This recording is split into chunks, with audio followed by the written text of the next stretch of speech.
article 254 mooy offense au chef de l'État, article 80 mooy atteinte à la sûreté de l'État. Ah d'accord. Récemment am na beneen plateau bu ma toogoon. journaliste yi wax naa leen la même chose. Non, la précision elle est importante. Oui. Article 80 mooy atteinte à la sûreté de l'État. Article 254 mooy offense au chef de l'État. Kon article 250. 254. Oui, 254. Maintenant man d'accord naa à ce que ñu xoolaat article boobu noonu pour permettre aux gens ñu gën a mën a am seen liberté d'opinion, mais liberté d'opinion boobu noonu warut a mën a équivaloir en tout cas à une licence, une liberté absolue wala benn libertinage bu lay jox l'opportunité nga wax lépp loo bëgg a wax. lépp loo sañ a wax. Ça aussi c'est vrai. Que ça soit du pouvoir, que ça soit de l'opposition. Liberté d'expression moom signifie wul que ni lu la neex nga wax. Parce que il ne faut pas, parce que ñii wax ne nguur gi gu bees gii nii dañuy fayantoo. Je tiens à rappeler que Ousmane Sonko c'est sur la base de ay propos moo tax nekkul candidat. Il a été sévèrement sanctionné par le régime du président Macky Sall. Pour avoir en tout cas tenu des propos yoo xam ne ñoom jàpp na ne c'est des propos diffamatoires. Dinañ ci ñëwaat mu conduire qu'à ce que tey jii nii mu inéligible. Donc ce n'est pas un esprit revanchard boo xam ne justice bi moom la ñu doxee. Et je rassure les Sénégalais que justice actuelle bii nii ce n'est pas une justice qu'on peut manipuler. Man ça je le dis. Parce que le garde des Sceaux il se caractérise par son indépendance, par sa probité intellectuelle et morale, par sa loyauté, et c'est quelqu'un qui a toujours été teigneux, qui a toujours été au-dessus de la mêlée, tant dans ce régime Abdoulaye Wade, régime Macky Sall, et je pense pas que régime bii nii ñoom ñoo koy def loo yenn yi. Donc gars yi daal nan gën a respecté waat nawloo waat seen bopp. les Moustapha Diakhaté et autres. gën a sàmmat seen posture. kenn terew leen tey ji bu amee yoo xam ne war nañ ko mën a wax ñu wax ko, mais ñu wax ko de la plus belle des manières. Mais pas tey ji di def ay débat ad hominem di injurier ki nga xam ne moom mooy le président de la République wala le premier ministre. Maintenant par rapport au cas Bachir Fofana, moi je crois que moom il a commis une erreur. Fixé sur son sort. Il a commis une erreur le 9 juillet. Parce que yow mooy wax ci ay dossiers ay marché yoo xam ne maîtriser wu les tenants et les aboutissants. Mais Bachir nee na source moo ko induire en erreur. loolu mooy problème te lu nu mel après tax na moom mu ñëwaat ci ay propos. Mais Penda il devait. Est-ce que le fait c'est-à-dire bu ñu taxawee ci le fait que ni après reconnaître li nga xamante ni moom moo di erreur am ba ñëwaat na ci ay propos pour gën a mën a pour repréciser li nga xamante ne en tout cas loolu la bëggoon wax ndax tey ji lu ñu mel rek buñ ci taxawoon tey ji waroon nécessité ba tey mu nekk en prison, oui ou non. dafa am nu ñu tuddee en droit pénal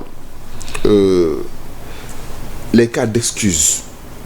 Il s'est amendé aujourd'hui d'après les informations relayées par la presse. mooy jéggalu na.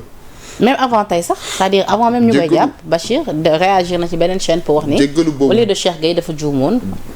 jéggalu boobu mu jéggalu noonu juge bi dina ko prendre en considération dans sa décision. Ça je le sais déjà man pour que Bachir man aw ma ci tiit moom mën na sax bénéficier d'une peine avec sursis même bu fekkente ne je le dis man c'est un ami mais il a commis une erreur monumentale.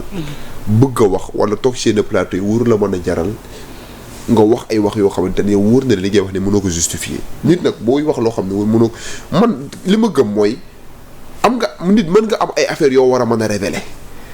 Mais à partir du moment où amoo en tout cas la confiance à 100% que lii nii boo ko mettre sur la place publique buñ la laajee ne mën nga kaa justifier mënoo ko justifier.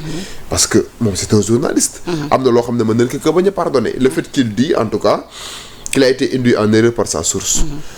yéen li leen di jàngal laaj na ko ni ko ndax jot nga def recoupement. Voilà li leen di jàngal man damay jàngal le droit des médias. laaj nañ ko tamit kan mooy source mu ne am na pour protéger sa source. man damay jàngal le droit des médias.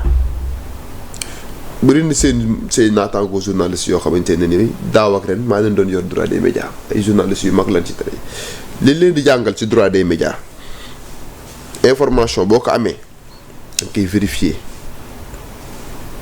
boo vérifier information ba pare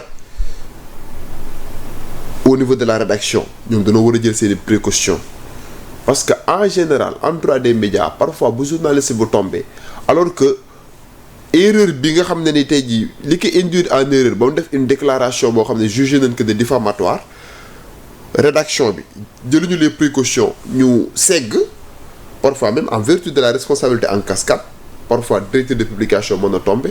wala rédacteur en chef. Oui, parce que y a un travail préalable boo xam ne ñoom war nañ ko opérer minutieusement avant que information bi di tomber sur la place publique. may fàttali suñu problème beeg Arona. ay Arona Niang. Et pour ce dossier-là, la justice a été très clémente pour le dossier Arona. La justice sénégalaise a été très très clémente parce que bu ñu suivre logique boobu noonu carrément avec la constitution de partie civile si par exemple ministère boobu dafa décidé woon mu constituer partie civile. situation bi dina gën a dina gën a compliqué. Voilà. Ça c'est vrai donc à rappeler que ni moom il sera fixé sur son sort le 9 juillet d'ici là il reste en prison procureur nag mu ngi sàkku à ce que ñu tëj ko juróom-benn weer dont ñetti weer yi nga xamante ne dañ koy tëj ràpp mais su ma la déggee bu baax donte ni fu mu ne nii jéggalu na et tout reconnaître na erreur am yàlla mën na ci def ndax bu sori ba lu ni mel sax ñu bañ cee yegg Pape Amadou. Absolument man loolu laa koy souhaiter en tout cas. parce que yàgg na noo bokk fii Carrefour. Bon. Erreur bi mu def mooy li ma la wax rek ab dossier boo ko maîtriser wul bu ci épilogué. wax ci loo xamante ni tey jii maîtriser woo ko. opposition kenn mënu kaa bañal kenn comme neex nga opposé wu. mais booy opposé wu. nga wax que en tout cas ci anam boo xamante ne nii peut-être nit ñi dina la nawloo. mais di wax ci ay marché yoo xamante ne nii voilà. côté boobu daal def na ci erreur bu monumentale et je souhaite en tout cas que la justice fasse clémence à son encontre. Et que mu mën a retrouver sa famille et continuer liggéeyam convenablement. Madiambal Diagne nag gis naa mu def poste ni d'ici là marché auto yi mënees nañ ko jox Cheikh Gueye wala nga jox ko keneen ak keneen et dans ce cas là Bachir mën nañ gën a mën a taxaw ci li nga xamante ni moom moo di diffusion de fausses nouvelles bi ñu ko bëgg a topp.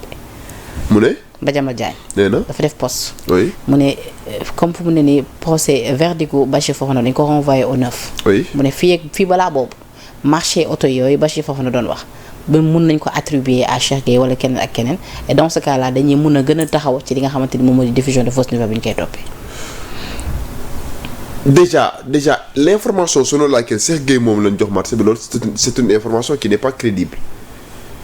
C'est une information qui n'est pas crédible. Donc Bachir Fofana il est indéfendable dans ce sens-là et accepter qu'il est indéfendable loolu moo tax mu accepter amandé wu jéggalu. te jéggal je crois que c'est la meilleure solution. Maintenant par rapport à la position de madame Madiambal Diagne. yaakaar naa ne li nga xam ne tey jii ñoom moo war ci ñoom. mooy recadrer waat seeni ñooñ. de telle sorte que yenn délit d'opinion yi ñu bañ di leen koy toppee yaakaar naa loolu mooy la meilleure solution. léegi plainte bi jógee ci président wu assemblée nationale te keroog si sorteem face à la presse mu wax ko moom El Malick Ndiaye ni waaw c'est vrai moom déposé na ab plainte contre Bachir Fofana mais aussi le procureur s'est autosaisi ndax ñaari mbir yooyu ni mu dajee tamit du tax yëf yi gën a compliqué. mu ne le procureur. xam nga El Malick. nangu na ni moom déposé na plainte. oui mais nee na également le procureur s'est autosaisi. ma ne ndax autosaisine procureur bi ak plainte bi ni mu dajee noonu ndax du gën a indi complication. man de maa ngi door a jot l'information selon laquelle le procureur s'est autosaisi. El Malick moo ko wax seetaan nga ko sorti bu mu def ak waa RTS avant-hier. j'ai pas suivi. Ah ouais. Autosaisine parquet dans ce sens-là bon à partir du moment où moom porté na plainte par le canal de ses avocats est-ce que c'était opportun que parquet bi di autosaisir pour ces genres d'infractions. parce que nee na à un moment donné Bachir a jeté le discrédit sur la justice bi mu waxee ni waaye gi dañ ko takkal bracelet dañ ko waroon takkal bracelet te finalement takku.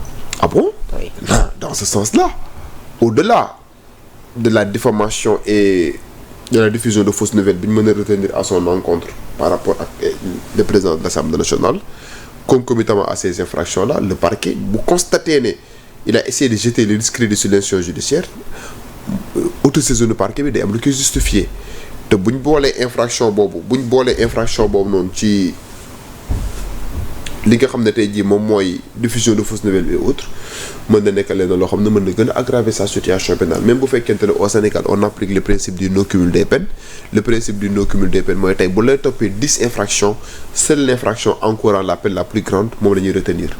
bu doon États-Unis la doon kii plus. parce que aux États-Unis on applique là-bas le principe du cumul des peines mais au Sénégal on applique le principe du non cumul des peines la peine encourant l'infraction encourant la peine la plus lourde moom mooy absorber les autres peines.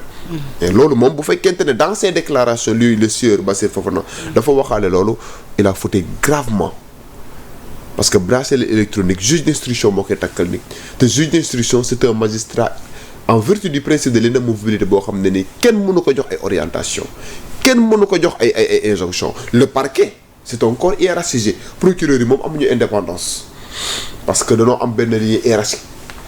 Procureur de la République procureur général moom mooy patron procureur général ministre de la justice premier ministre président de la République. Mais bu dee les magistrats du siège yi nga xam ne ñoom ñooy inculpé ñoom ñooy placé sous mandat de dépôt ñoom ñooy décerné bracelet électronique contrôle judiciaire liberté provisoire. ñooñu c'est des magistrats yoo xam ne en vertu du principe de l'inamovibilité kenn mënu leen a def loolu loo xam ne tey ji bëgguñ ko def boo waxee loolu nag day jeter le discrédit sur l'institution judiciaire. Et quand il jette le discrédit sur l'institution judiciaire loolu mën na créer beneen situation boo xam ne day gën a grave à son encontre. D'accord alors ci règlement intérieur assemblée la tamit may ñëw ci li nga xamante ni moom moo di rabat d'arrêt bi dafa am ab ci li keroog ba ñuy modifier li nga xamante ni moom moo di règlement intérieur assemblée nationale ci article 56 bi dañu ni jamono ji à l'assemblée nationale désormais magistrats yi buñ leen soxlaa dinañ leen mën a am à l'assemblée nationale ngeen ñu ñëw